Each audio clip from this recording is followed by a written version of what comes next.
Hello everyone, Michael Lopez from 008 Studios, and welcome back for another session. Welcome back to the channel. Today we're going to be going over a few tools that I find helpful in my writing and that may be common knowledge in the publishing industry.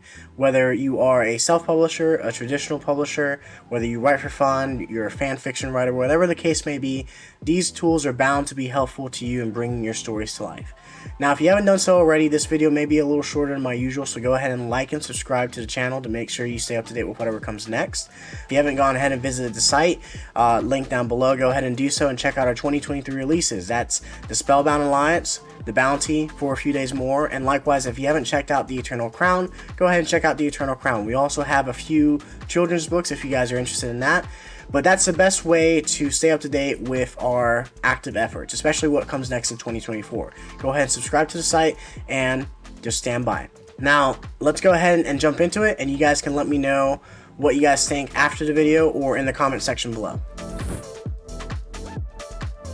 Having a writing platform.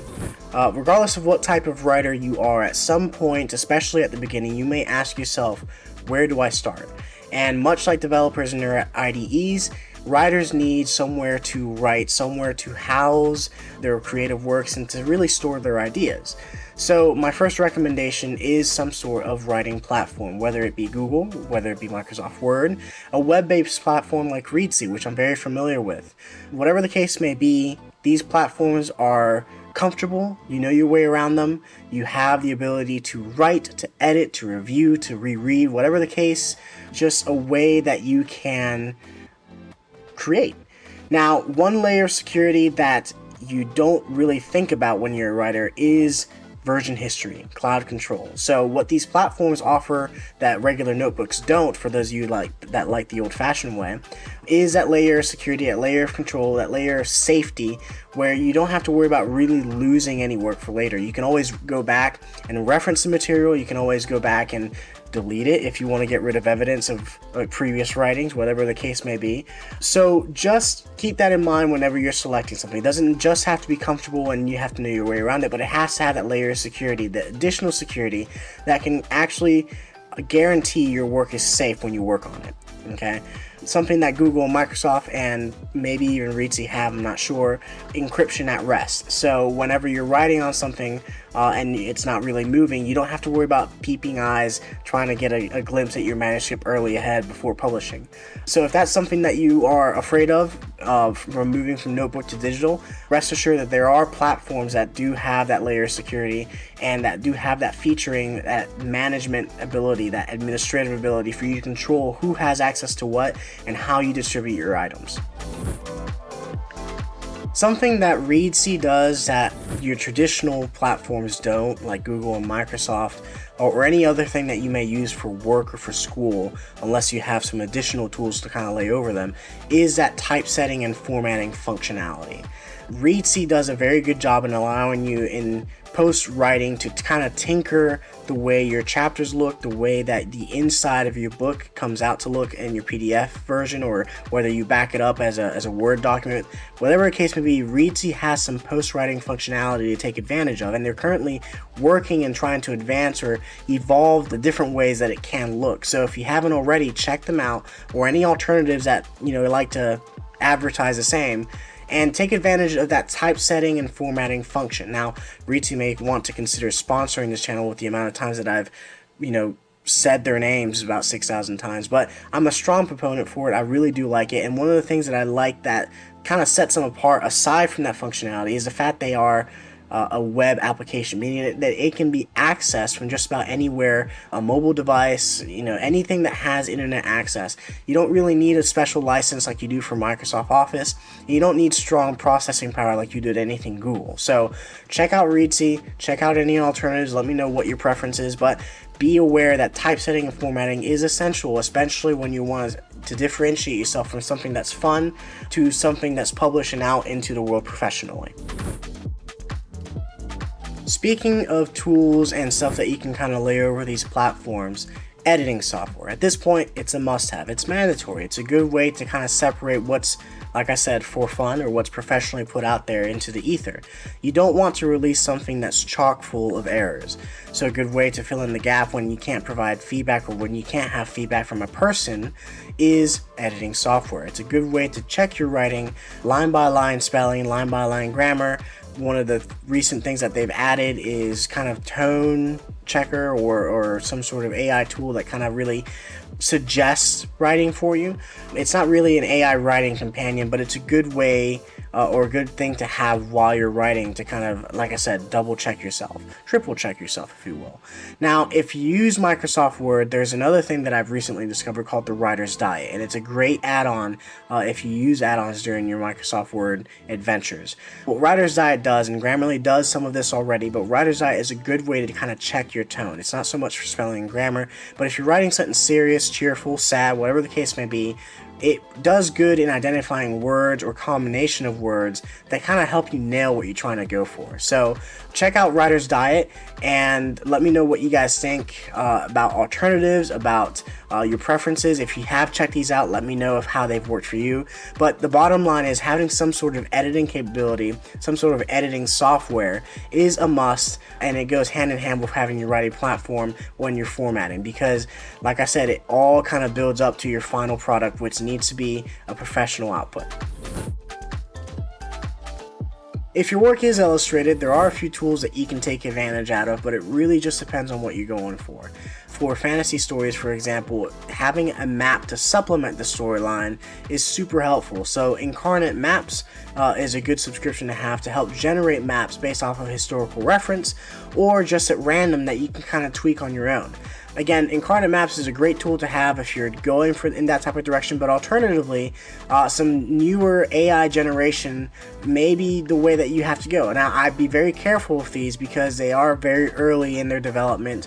They tend to be soulless and chock full of errors, but they're great to have for concept art. If you take whatever you generated from AR to an actual artist, they can add their own little spin to it and give it a little bit of life. Or if you want to kind of take on a second job and spend some hours trying to get that stuff right, I do know that there are some writers that have had some success with cover arts and actual novel illustrations through AI generators. So go ahead and check them out, and again, let me know your preferences, but be very careful with these tools because they are very early in development. Incarnate Maps has a solid suggestion from me, though. I've used them before, and yeah, art.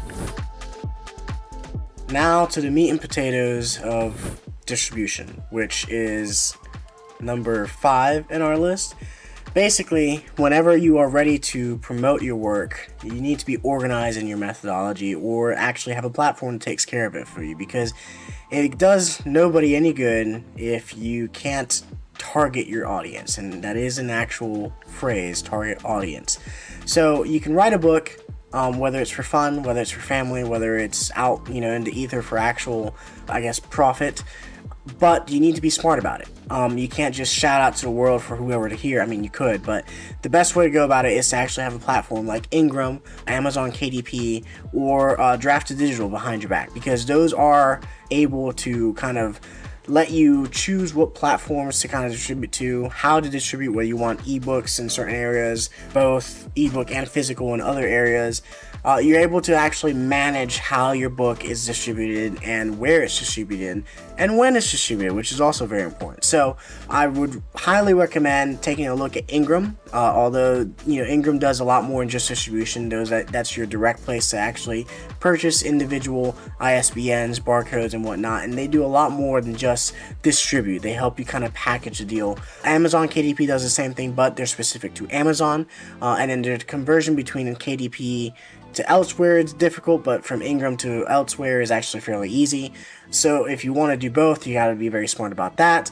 And then Draft to Digital, I guess maybe I'm late in the game, but is a new kid on the block. They can distribute to a large amount of platforms. A large majority of them are foreign markets, so they actually let you to tap and control, library assets. So if you want your book to end up in libraries across the world or across the US, whatever the case may be, they allow you to kind of opt into that option as well for your publishing. So I would check them out, Ingram, KDP, Drafted Digital. My two go-tos are Ingram and KDP, or I'm sorry, Ingram and Drafted Digital D2D. KDP and I have not had a good working relationship, but that doesn't mean that there haven't been successful authors that use KDP religiously. So do your own research on those three platforms. They're all highly recommended in one way or another, and they all benefit the writer in one way or another. Now, when it comes to marketing, which distribution and marketing are two different things, marketing for most self-publishers is highly organic, meaning that you do most of the work yourself. You can go and do ads, you can do and hire a service that does the marketing for you. Hell, you can even go to Fiverr and hire some independent contractors to draft up some promotional art, some promotional campaigns, and distribute that for you. However you want to do it, marketing and distribution are not in the same package and they need to be treated differently.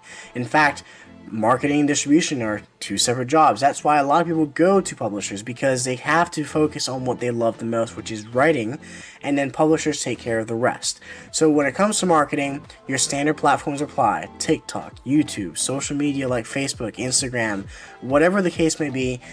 If you're not familiar with those, check them out. Having an online presence is highly helpful, highly recommended, but it is not mandatory.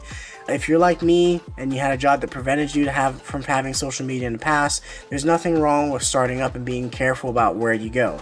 If you want to be exclusive to some platforms and use those solely for your promotional, you are more than welcome to. Just remember to keep personal and professional lives apart. So if you want to be, socially savvy for business, you can. And if you want to be personally out of the loop in any social media platforms where you're untraceable and just lost in the woods, isolated, chopping wood for the rest of your days, you're also able to do that as well. Some other tools that come to mind: Book Sirens, an equivalent to that, Read to Discovery, going all the way back to Read to, which is one of my favorites, and then WrittenWord Media. So all those tools, all these links are going to be down in the comments below. Again, if you have alternatives and if you've used these and have good and bad reviews, go ahead and let us know in the comments. These are the tools that I'm familiar with, that I've used. I know some publishers to use, and I know strictly 008 Studios is, compatible with. So a lot of our methodology is exclusive to these platforms. I'm not going to give away our secrets just yet, but go ahead and check these out. If you have questions, feel free to ask. If you want to know a little bit more about the 008 Studios sponsoring or publishing processes specific to these tools, also let us know, and then reach out to us through our site. But all in a nutshell, all of these tools are here to help you bring your stories to life. And again, as always in all my videos, 008 Studios is here for you to do the exact same. I hope you enjoyed the video. I hope that some of these tools were helpful, and I hope that the commentary that follow below is also helpful to you. Remember, we're all in this together, and cheers.